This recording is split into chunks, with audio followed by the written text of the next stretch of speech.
with me, Nurul Putri, and I think today is kind of special because I want to tell you guys about a thriller novel called Silent Joe, written by T.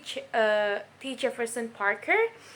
And this story is full of mystery, action, family secrets, and unexpected twists. So let's get started.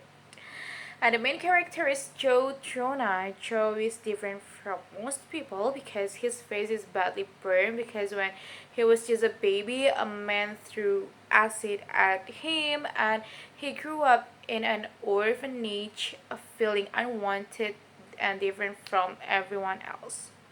But one day, everything changed. A man named Will Trona came to the orphanage and adopted him.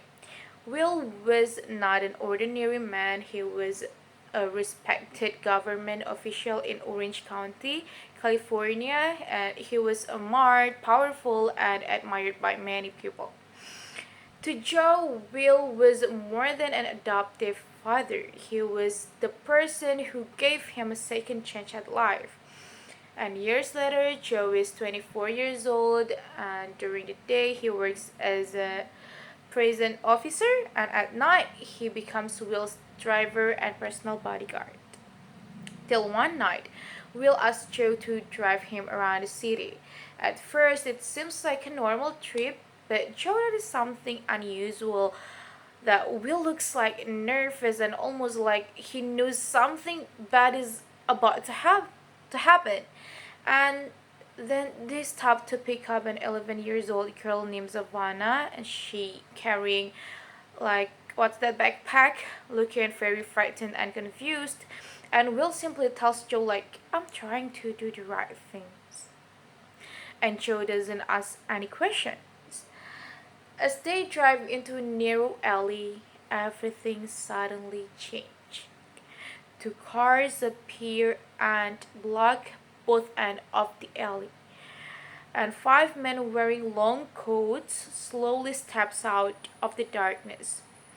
And one tall man walks forward and calmly greets Will. It seems like they are old friends. And Will gets out of the car, then guess what? Boom. Gunshots. Everything happened in seconds. Will fall to the ground and Joe reacts immediately. He throws Savannah behind a nearby wall to protect her and jump back into the car and fire at the attackers, and he managed to shoot two of them, but it's just too late. The tall man shot Will again before disappearing into the night, and Savannah also disappears into the darkness. And Joe drives Will to the hospital at more than 140 miles per hour, but no matter how fast he drives, Will dies. That moment really changes Joe's life forever. He is heartbroken, but instead of giving up, he decided to find out who killed his father and why. While helping the police and the FBI, Joe begins his own investigations. The deeper he searches, the darker the truth becomes. He discovers that Savannah is not just an ordinary little girl. She is the daughter of Jack Blazak, one of the richest and most powerful men in Orange County. And the newspapers say that Savannah was kidnapped by her older brother named Alex. But that isn't the truth. Savannah actually ran away because she found a videotape. On that videotape, she saw her own father violently attacking a young immigrant like housemate named Luria and forcing her to end her pregnancy. And not long after that, Luria was found dead on the side of the road after being hit by a car. And terrified by what she had seen, Savannah escaped and asked Alex to protect her. But here, Alex had an idea. Instead of giving the tape to the police, he planned to sell it back to Jack Blazak for $2 million. The tap would be returned, Savannah would go home, and everyone would get what they wanted. To arrange the deal, they asked Will Trona for help because he had connections with almost everyone in Orange County. But Will had different plan. So he didn't trust Jack Blazak. He believed Savannah would never be safe with her father.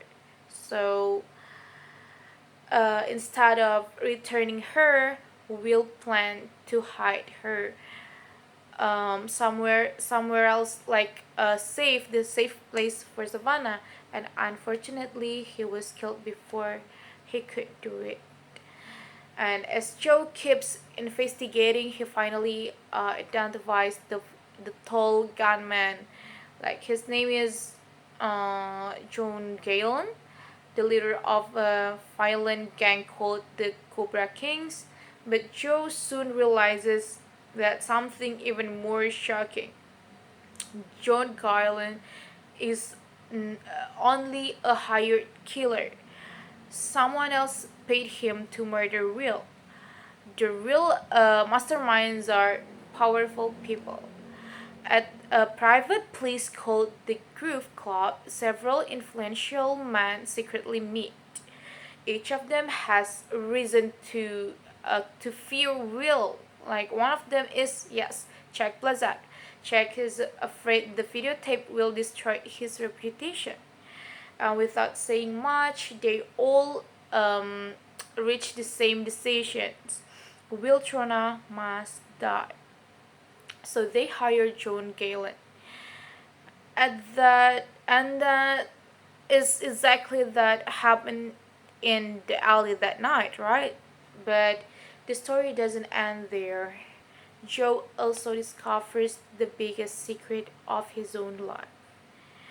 The man who threw acid at his face when he was a baby tells Joe something unbelievable. He said that I'm not your real father. Joe searches for his biological mother, named Charlotte, and finally learns the truth. His real father is, yes, Will Troda. Many years ago, before Will got married, he had a relationship with Charlotte, and after she left, Will never knew that what happened to their child.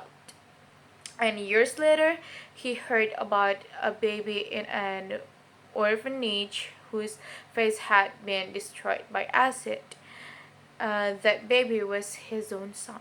So he adopted Joe, and he raised him, protected him, trained him, and loved him like a father without ever telling him the truth. In the end, justice finally arrives. Savannah is rescued, and the videotape becomes the key piece of evidence. And Jack Blazek is arrested for attacking Luria and for planning Will's murder, and his partner are also sent to prison.